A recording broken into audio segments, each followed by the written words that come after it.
महाभारत के विशाल कैनवस पर हजारों पात्र हैं। कोई अपनी वीरता के लिए जाना जाता है तो कोई अपने प्रतिशोध के लिए, कोई दानवीर है तो कोई कपटी। लेकिन इन सब के बीच हस्तिनापुर के राजमहल के एक कोने में खड़ा एक ऐसा व्यक्ति है जिसके पास ना तो सिंहासन था, न मुकुट और ना ही कोई सेना। फिर भी जब जब हस्तिनापुर की नींव डगमगाई तब तब उसे सहारे के लिए उसी एक व्यक्ति को पुकारना पड़ा। वो नाम है विदुर। सोचिए, जिस व्यक्ति को स्वयं धर्मराज का अवतार माना गया, जिसकी बुद्धि के आगे भीष्म पितामह और गुरु द्रोण भी नतमस्तक थे, उसे हस्तिनापुर का राजा क्यों नहीं बनाया गया?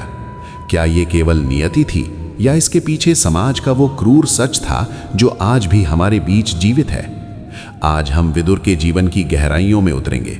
ये कहानी केवल एक मंत्री की नहीं है, ये कहानी है उस त्याग की जिसने साबित कर दिया कि सिंहासन पर बैठने वाला राजा नहीं होता, बल्कि जो सत्य के लिए सिंहासन को ठोकर मार दे वही असली सम्राट होता है। वो रात जिसने भाग्य बदल दिया, जन्म का अभिशाप। विदुर का सत्ता से बाहर होना उनके जन्म से पहले ही तय हो चुका था। ये कहानी शुरू होती है एक तूफानी रात से।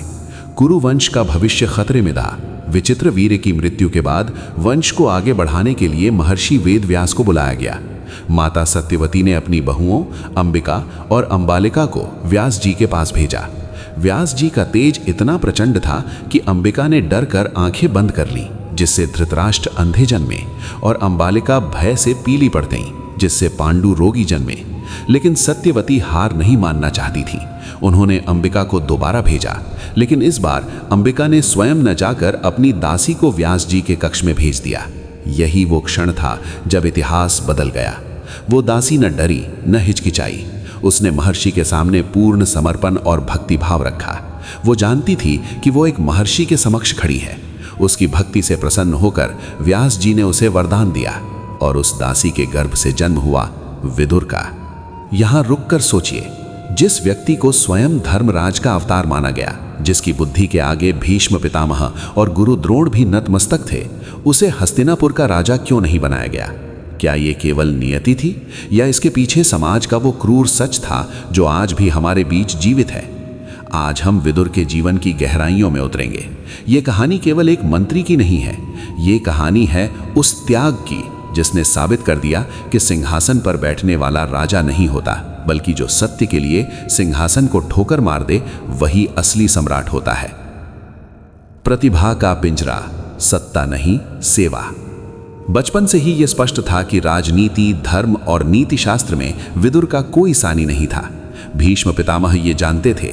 वे जानते थे कि यदि हस्तिनापुर को स्वर्ण युग में ले जाना है तो विदुर को राजा होना चाहिए। लेकिन रक्त की शुद्धता और कुलीनता के नियमों ने भीष्म के हाथ भी बांध रखे थे। नियम कहते थे कि राजा केवल क्षत्रिय रानी का पुत्र ही बन सकता है। जरा विदुर की मनस्थिति की कल्पना कीजिए। वो बालक जो अपने भाइयों से अधिक समझदार है, जो जानता है कि राज्य कैसे चलाना है, उसे बताया जाता है तुम केवल सेवा के लिए बने हो, शासन के लिए नहीं। क्या विदुर में क्रोध नहीं आया होगा? क्या उन्हें जलन नहीं हुई होगी? यही विदुर का पहला रहस्य है। उन्होंने अपनी परिस्थिति को अपमान नहीं बल्कि अवसर माना। उन्होंने सोचा, यदि मैं राजा नहीं बन सकता तो मैं राजा की आंखें बनूंगा। मैं वो धुरी बनूंगा जिस पर यह साम्राज्य टिका रहेगा। उन्होंने महामंत्री का पद स्वीकार किया। ये सत्ता की भूख नहीं थी, ये कर्तव्य की पराकाष्ठा थी। वे चाहते तो विद्रोह कर सकते थे।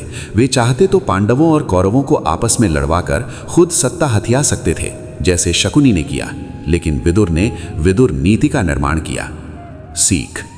जीवन में कई बार आपको वो क्रेडिट नहीं मिलता जिसके आप हकदार हैं। हो सकता है आप अपने बॉस से ज्यादा टैलेंटेड हों, लेकिन प्रमोशन किसी और को मिले। उस वक्त विदुर को याद करें। पद छोटा हो सकता है, लेकिन प्रभाव बड़ा होना चाहिए। विदुर राजा नहीं थे, लेकिन राजा भी बिना विदुर से पूछे पानी नहीं पीता था। अंधों के शहर में आईना, संघर्ष का दौर। विदुर का जीवन कांटों का ताज था। कल्पना कीजिए कि आप एक ऐसे बॉस के लिए काम कर रहे हैं जो न केवल आंखों से अंधा है, बल्कि अपने पुत्र मोह में बुद्धि से भी अंधा हो चुका है। विदुर का काम था धृतराष्ट्र को सच का आईना दिखाना, और सच हमेशा कड़वा होता है। जब दुर्योधन ने भीम को जहर दिया, विदुर जानते थे। जब लाक्षागृह बनाया गया, विदुर ने ही पांडवों को बचाया। जब शकुनी ने षड्यंत्र रचे, विदुर ने चेतावनी दी। हर बार धृतराष्ट्र ने विदुर को अनसुना किया। कभी कभी तो धृतराष्ट्र झुंझलाकर कह देते, विदुर तुम हमेशा पांडवों का पक्ष लेते हो, तुम कौरवों के दुश्मन हो। सोचिए उस दर्द को। जिस व्यक्ति ने अपना पूरा जीवन, अपनी जवानी, अपना सुख उस सिंहासन की रक्षा में लगा दिया, उसी सिंहासन पर बैठा राजा उसकी वफादारी पर शक कर रहा है। विदुर चाहते तो छोड़कर जा सकते थे, लेकिन वे रुके नहीं। क्यों?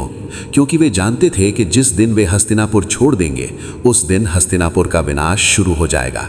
वे उस आखिरी धागे की तरह थे जिसने न्याय और अधर्म को बांध रखा था। ये हमें सिखाता है कि धैर्य का अर्थ चुप रहना नहीं है। धैर्य का अर्थ है सही समय तक सही बात को बार बार दोहराना, भले ही दुनिया बहरी हो जाए। वो चीख जो किसी ने नहीं सुनी, द्रौपदी चीरहरण। विदुर के जीवन का सबसे भावनात्मक और हृदय विदारक क्षण वो था जब भरी सभा में द्रौपदी को घसीट कर लाया गया। उस सभा में भीष्म थे, द्रोण थे, कृपाचार्य थे, सभी महान योद्धा और ज्ञानी। लेकिन जब दुशासन ने द्रौपदी की साड़ी को हाथ लगाया तो सबके होंठ सिल गए। सबने अपनी निगाहें झुका ली। वे सत्ता के गुलाम थे। उस सन्नाटे को चीरने वाली केवल एक आवाज थी, विदुर की। विदुर अपनी जगह से खड़े हुए। उनकी आंखों में आंसू और आवाज में अंगारे थे। उन्होंने धृतराष्ट्र को चेतावनी दी, महाराज रोकिए इस अधर्म को। कुलवधू का ये अपमान कुरुवंश को भस्म कर देगा। ये जुआ नहीं, ये विनाश का हवन है। दुर्योधन ने विदुर को भरी सभा में अपमानित किया। उसने कहा, इस दासी पुत्र को बाहर निकालो, ये हमारे ही टुकड़ों पर पलता है और हमारे ही खिलाफ बोलता है। विदुर को अपमानित किया गया, लेकिन वे टूटे नहीं। यही विदुर की सबसे बड़ी ताकत थी। वे जानते थे कि सत्ता के नशे में चूर लोग सच सुनने की ताकत खो देते हैं। उस दिन विदुर ने साबित कर दिया कि शक्तिशाली वो नहीं जिसके हाथ में गदा है, शक्तिशाली वो है जिसके पास सच बोलने का साहस है। विदुर सत्ता से बाहर इसलिए भी रहे क्योंकि वे समझौता यानी कॉम्प्रोमाइज नहीं कर सकते थे। राजा बनने के लिए अक्सर सिद्धांतों की बलि देनी पड़ती है, लेकिन विदुर ने सिद्धांतों के लिए सत्ता की बलि दे दी। भगवान का चुनाव, कृष्ण और विदुर। इस पूरी महागाथा में एक प्रसंग ऐसा है जो विदुर की महानता पर मोहर लगाता है। जब भगवान श्री कृष्ण शांति दूत बनकर हस्तिनापुर आए तो दुर्योधन ने उनके लिए 56 भोग तैयार करवाए। पूरा महल सजाया गया। दुर्योधन अपनी सत्ता, अपने धन और अपनी ताकत का प्रदर्शन करना चाहता था, लेकिन कृष्ण ने क्या किया? कृष्ण ने दुर्योधन के मेवा मिष्ठान ठुकरा दिए। उन्होंने कहा, दुर्योधन, भोजन दो ही अवस्था में खाया जाता है, या तो खाने वाला भूखा हो या खिलाने वाला स्नेही हो। मेरा पेट भरा है और तुम्हारे मन में स्नेह नहीं है।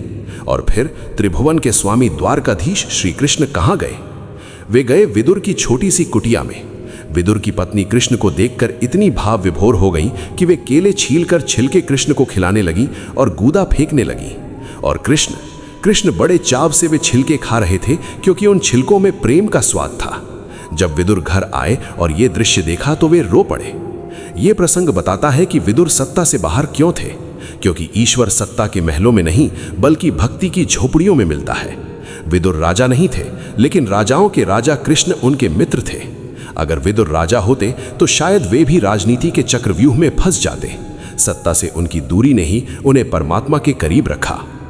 धनुष का टूटना और महाप्रस्थान। युद्ध अनिवार्य हो गया था। धृतराष्ट्र ने फिर से विदुर से पूछा, युद्ध का परिणाम क्या होगा? विदुर ने साफ कह दिया, विनाश, और इसके जिम्मेदार आप हैं। इस बार धृतराष्ट्र ने विदुर को बहुत कठोर शब्द कहे। विदुर के सब्र का बांध टूट गया। उन्होंने अपना ही धनुष, जो साक्षात यमराज का धनुष था, जिसे अर्जुन के गांडीव के समान शक्तिशाली माना जाता था, उसे अपने ही हाथों से तोड़ दिया। उन्होंने प्रतिज्ञा ली, मैं इस विनाशकारी युद्ध में कोई शस्त्र नहीं उठाऊंगा। सोचिए, अगर विदुर कौरवों की तरफ से लड़ते क्योंकि वे हस्तिनापुर के सेवक थे तो पांडवों की जीत असंभव हो सकती थी। लेकिन विदुर ने धर्म को चुना। उन्होंने अपनी शक्ति का त्याग कर दिया ताकि सत्य की जीत हो सके। ये इतिहास का सबसे बड़ा साइलेंट सैक्रिफाइस यानी मौन त्याग था। युद्ध के बाद जब युधिष्ठिर राजा बने तो विदुर ने उन्हें राजधर्म सिखाया, लेकिन विदुर का मन अब संसार से उचट चुका था। जीवन के अंतिम पड़ाव में वे धृतराष्ट्र, गांधारी और कुंती के साथ वन चले गए। उनका अंत भी एक रहस्य था। जब वन में युधिष्ठिर उनसे मिलने गए तो विदुर एक पेड़ के सहारे खड़े थे। वे समाधि में थे। जैसे ही युधिष्ठिर ने उन्हें छुआ, विदुर के शरीर से एक तेज निकला और युधिष्ठिर में समा गया। विदुर, जो साक्षात धर्मराज थे, उन्होंने अपनी सारी ऊर्जा युधिष्ठिर को सौंप दी और शरीर त्याग दिया। विदुर का रहस्य और हम। विदुर सत्ता से बाहर क्यों रहे? सामाजिक कुरीतियां। उनका जन्म एक दासी के गर्भ से हुआ था, जिसने उस दौर के संकीर्ण समाज को उनकी योग्यता देखने से रोक दिया। नैतिक स्पष्टता यानी मॉरल क्लैरिटी। सत्ता में रहने के लिए कूटनीति और छल की जरूरत होती है। विदुर सत्य के इतने करीब थे कि वे झूठ के सिंहासन पर बैठ ही नहीं सकते थे। नियति का खेल। विधाता ने उन्हें राजा बनने के लिए नहीं, बल्कि राजाओं को राह दिखाने के लिए भेजा था। एक गाइड कभी ड्राइवर की सीट पर नहीं बैठता, वो रास्ता बताता है। दोस्तों, आज की दुनिया में हम सब सत्ता, पावर, पोजीशन और पैसे के पीछे भाग रहे हैं। हम सोचते हैं कि अगर हम बॉस नहीं बने, अगर हम अमीर नहीं बने, तो हम असफल हैं। लेकिन विदुर का जीवन हमें चीख चीख कर एक ही बात बताता है, सिंहासन पर बैठने से कद ऊंचा नहीं होता, ऊंचे कर्म करने से सिंहासन खुद झुक जाता है। विदुर हार कर भी जीत गए। दुर्योधन राजा होकर भी इतिहास की धूल बन गया और विदुर मंत्री होकर भी महात्मा बन गए। अपने जीवन में विदुर बनिए।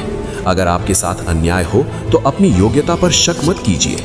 अगर आपकी आवाज कोई ना सुने तो सच बोलना मत छोड़िए। अगर आपको कोने में धकेल दिया जाए तो वहां से भी पूरी दुनिया को रोशन कीजिए।